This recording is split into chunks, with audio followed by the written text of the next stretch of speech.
The room was tense.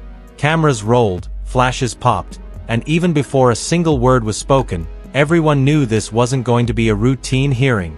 Senator Mazie Hirono, calm, sharp, and unshakably composed, leaned into the microphone. Across from her sat Pam Bondi, visibly clutching her notes, eyes darting down to read from a carefully prepared script. It was the Senate Judiciary Committee, but the air felt more like a courtroom moments before a verdict. Hirono wasn't here for small talk. She was here to expose what she saw as hypocrisy and corruption inside the Department of Justice under the Trump administration. And Pam Bondi, Trump's loyal defender, was about to find herself on the receiving end of a political crossfire she clearly didn't anticipate. Miss Bondi, Hirono began evenly, FISA Section 702 will expire in 6 months. What followed was a question so simple, and yet, it cut through the noise like a scalpel. Hirono was asking about transparency, about civil liberties, about protecting Americans from surveillance abuse. But Bondi's answer? Robotic. Scripted. Lifeless. She stumbled through bureaucratic talking points, eyes glued to her paper. Senator, she said, Section 702 is a vital source of foreign intelligence. We also take the rights of all Americans very seriously. Hirono didn't flinch. She let Bondi's monotone ramble finish, then calmly replied, "We're going to be working on 702, so I appreciate your openness to further amending it." Translation: You didn't answer my question. Then came the first pivot. Hirono's tone sharpened. She brought up the president's now infamous social media post, the one asking, "What about Comey?" And that's when the hammer dropped. "Are you," Hirono asked, eyes narrowing slightly, "the Pam the president was referring to?" Bondi blinked, paused, then forced a smile. "I'm sure I was," she admitted, almost proudly. The room stirred. Even through the camera lens, you could feel the discomfort ripple across the panel. Hirono leaned in, her voice steady but cold. "So, it's very clear that when the president posts something like that, he considers the DOJ to be his personal law firm, and you, his lawyer." It was surgical and devastating. Hirono continued pressing, this time about a bribery investigation into one of Trump's allies, Tom Homan. She laid out the facts. The cash, the undercover agents, the sudden decision by the DOJ to close the case. Then the dagger. "Did you approve shutting down the bribery investigation, Miss Bondi?" Bondi fidgeted. She mumbled something about no credible evidence of wrongdoing. She even tried to deflect, accusing Hirono of being associated with Antifa. It was an absurd moment, and Hirono handled it perfectly. Without raising her voice, without showing irritation, she simply brought it back to facts. "You know, I simply asked whether you approved shutting down the investigation," she said. "But the American people would look at this and conclude, he kept the money. He kept the $50,000. That line hit like a hammer. Calm. Deadpan. Brutal. Bondi tried again to pivot, but Hirono wasn't letting her off the hook. She pushed into the next scandal. Reports that Trump's DOJ was considering a compensation fund for January 6th rioters, the same people who stormed the Capitol. Hirono asked directly, "Is anyone at DOJ considering setting up a compensation fund for January 6th rioters, yes or no?" Bondi hesitated.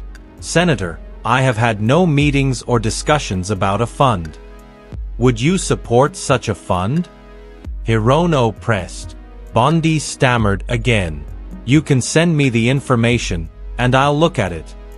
"No," Hirono replied, tone sharpening. "Do you think that's a good idea?" The silence that followed was deafening. It was the kind of moment that makes or breaks reputations, and Pam Bondi knew she was on the edge of one. Then came the coup de grace, the part of the exchange that sent shockwaves across political Twitter. Hirono laid out a string of corruption cases. Tech mergers mysteriously approved after lobbyists met with Bondi's deputies. Ticketmaster hiring the same lobbyists. Career prosecutors fired for working on Trump-related cases. Each revelation landed like a blow. Finally, Hirono summed it up in one scathing statement that echoed through the chamber. What was once the Department of Justice has become the Department of Revenge and Corruption. You could practically hear jaws hitting the floor. Hirono laid it out for the record: favoritism for Trump's allies, retaliation against his critics, justice weaponized against the very people sworn to uphold it. If you're a friend of the president, she said, this DOJ will bend over backwards to help you. But if you're on the wrong side, you will face the wrath of the DOJ no matter what the facts, law, or justice support. That's when the hearing's temperature exploded. Pam Bondi, now visibly rattled, cut in. May I respond, Chairman? She tried to regain control, but it only got worse. Bondi lashed out, claiming that Trump was the real victim, that Democrats had no right to complain after years of investigations against him. She even declared, the two-tier system of justice is over. It was the sound of someone cornered, and the irony was painful, because for the past 10 minutes, Hirono had just proven that the two-tier system was alive and well, and that Pam Bondi was standing right in the middle of it. As Bondi fumbled through her scripted defense, her voice trembled, eyes darting again to her notes. It became painfully obvious she wasn't just defending Trump. She was protecting herself. Every viewer watching could feel it. This wasn't confidence. This was fear disguised as fury. And then came the closing punch, the moment that made the clip viral. Hirono, unwavering, turned to the chairman and delivered the line that would ricochet across headlines. Rather than pursuing cases without fear or favor, this DOJ seeks to favor the president's friends and instill fear in his enemies. The double standard is clear, and the American people are waking up. Silence.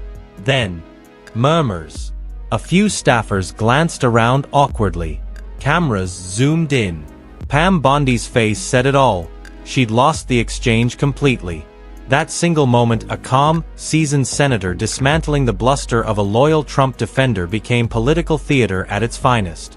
In one hearing, Hirono didn't just question Pam Bondi, she exposed the rot inside Trump's Justice Department, point by point, case by case. And what made it so powerful wasn't just the substance, it was the contrast.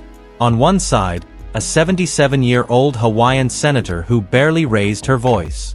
On the other, a former prosecutor turned political loyalist, hiding behind pre-written talking points and deflections. The internet noticed. Within hours, hashtags like hashtag Hirono exposes Bondi and hashtag DOJ corruption trended across X. Commentators called it one of the most brutal Senate takedowns of the year. Even viewers who'd never followed politics before couldn't help but share it. Not because it was partisan, but because it felt like something bigger. A reminder that even in a world full of noise, truth still cuts through. Pam Bondi's attempt to twist the narrative backfired completely. Her shaky reading, her irrelevant Antifa jab, her defensive tone, it all painted a picture not of power, but of panic. Meanwhile, Hirono, calm, precise, and devastating, walked away as the clear moral victor. It wasn't just a Senate hearing. It was a showdown, truth versus spin, integrity versus arrogance. And for once, the truth won.